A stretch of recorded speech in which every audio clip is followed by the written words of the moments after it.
పెద్దలు పూజ్యులు చంద్రబాబు గారు మన ముఖ్యమంత్రి అందరికీ దగ్గరుండేప్పుడు చాలా మందికి మనకు విలువలు తెలియదండి. నేను ఈ మధ్య సార్ చెప్పింటే ఇండియా టుడే కాన్క్లేవ్ దుబాయ్కి పోయినానండి. అక్కడ ఒక ఉదాహరణ చెప్పాలండి. ఆయన శోభా బిల్డర్స్ అని చెప్పి సార్కి ఏం పరిచయం లేదు, సార్ని ఎప్పుడు ఆయన చూసింది లేదు, డైరెక్ట్గా కలిసింది లేదు.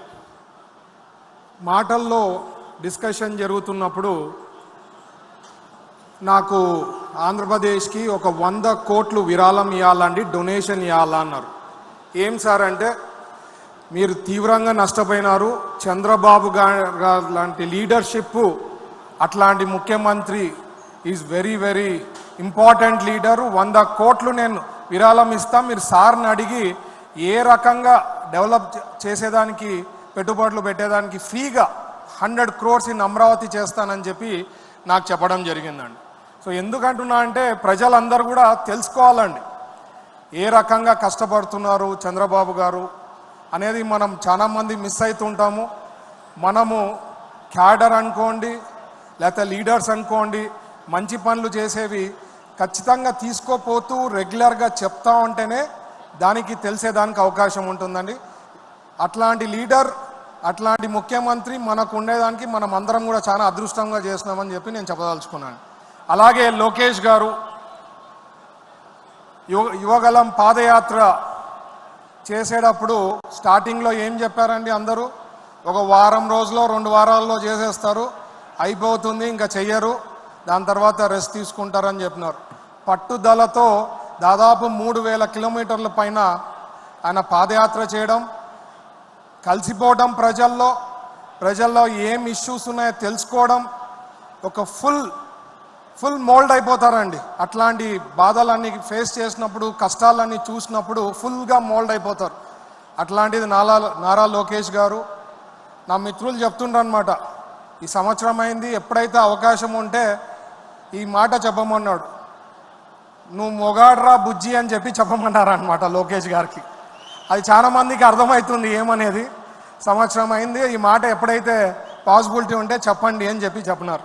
అలాగే పల్లా శ్రీనివాస్ గారు ఎప్పుడు కూడా అందుబాటులో ఉంటారు.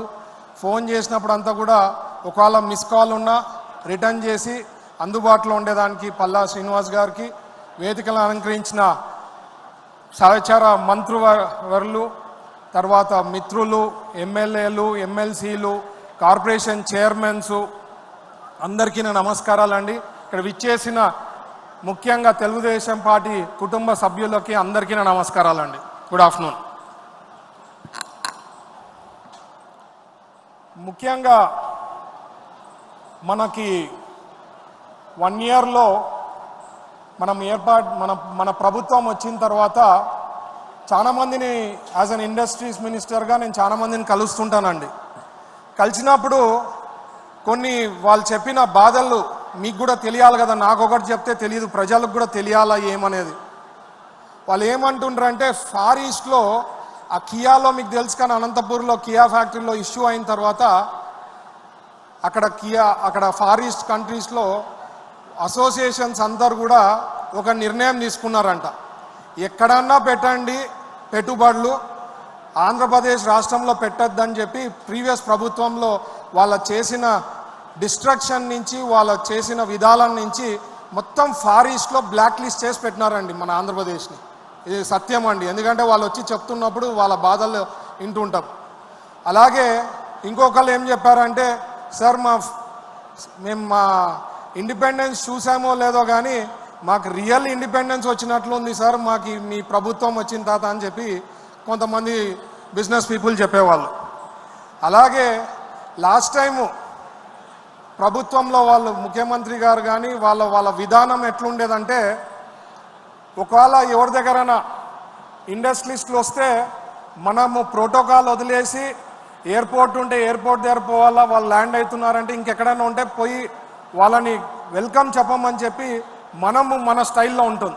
ఆయన ఏమంటాడంటే, నేనేంది బొకేలు ఇచ్చేది, నేనేంది సన్మానం చేసేది, వాళ్ళకి ఇష్టం ఉంటే వాళ్ళు రామని వాళ్ళు వచ్చి పెట్టుబడులు పెడతారు, కానీ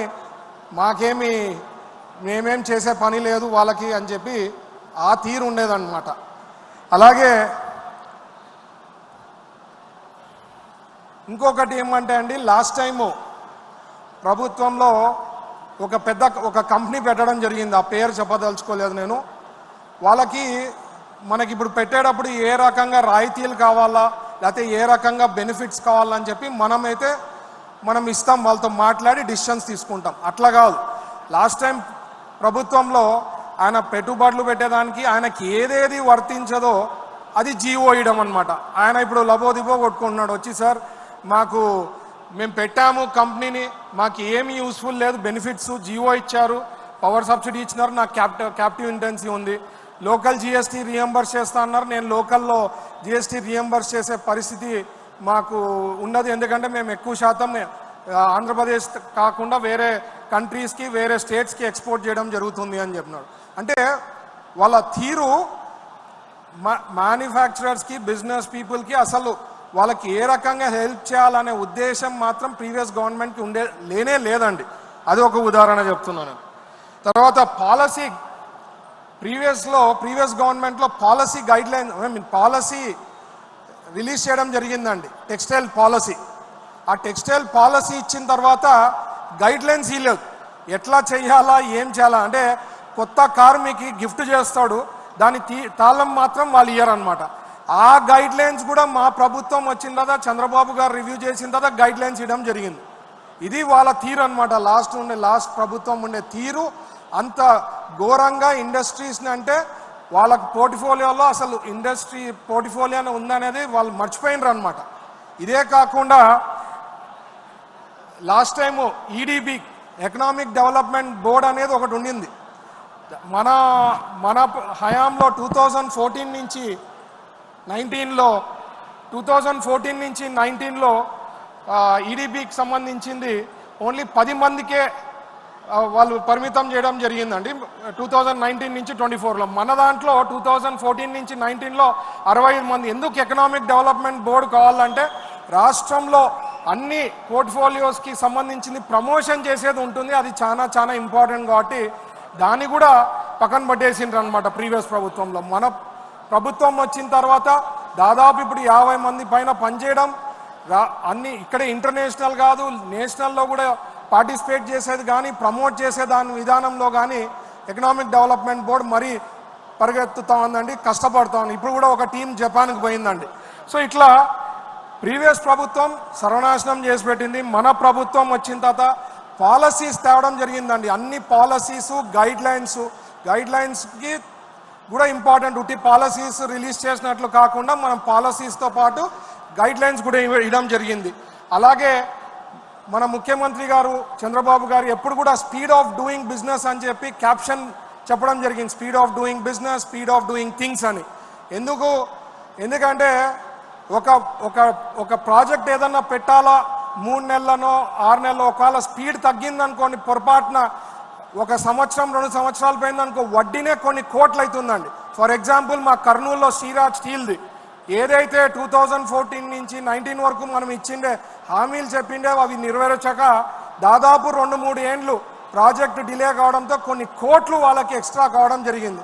అందుకనే మన ప్రభుత్వం వచ్చిన తర్వాత speed of doing business, speed of doing things అని చెప్పి మనం క్యాప్షన్ పెట్టుకున్నాం. దాని తగ్గట్టుగా పని చేయాలని చెప్పి ఆదేశాలు ఇవ్వడం జరిగింది.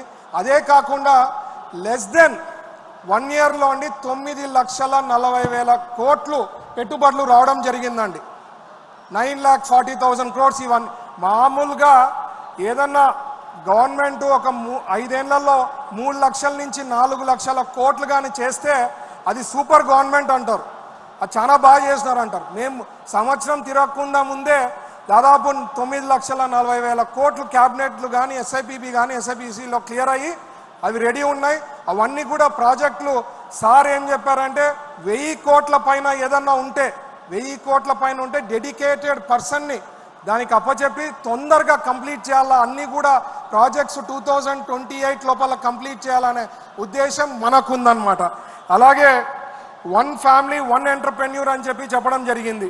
One family one entrepreneur. Sir రెండోసారి ముఖ్యమంత్రి అయినప్పుడు కంబైన్డ్ స్టేట్లో మీకు అందరికి తెలుసు ప్రతి ఫ్యామిలీ నుంచి ఒక ఐటీ ఎంటర్ప్రెన్యూర్ ఉండాలని చెప్పి అప్పుడు చెప్పడంతో చాలా మంది ఐటీ ప్రొఫెషనల్స్ వరల్డ్ ఓవర్ మన ఆంధ్రప్రదేశ్ నుంచి ఉండడం జరిగింది.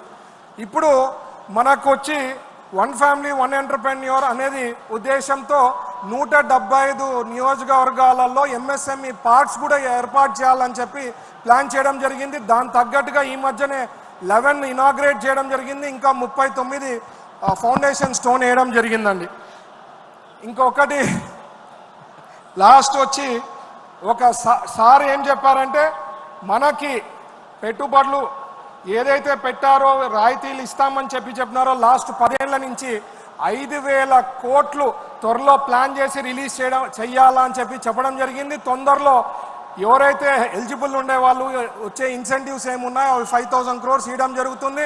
మీరందరూ కూడా నమ్మకం పెట్టుకోండి. 20 లక్షల ఉద్యోగాలు 5 ఏళ్ళలో చేసే బాధ్యత మా పైన ఉంది.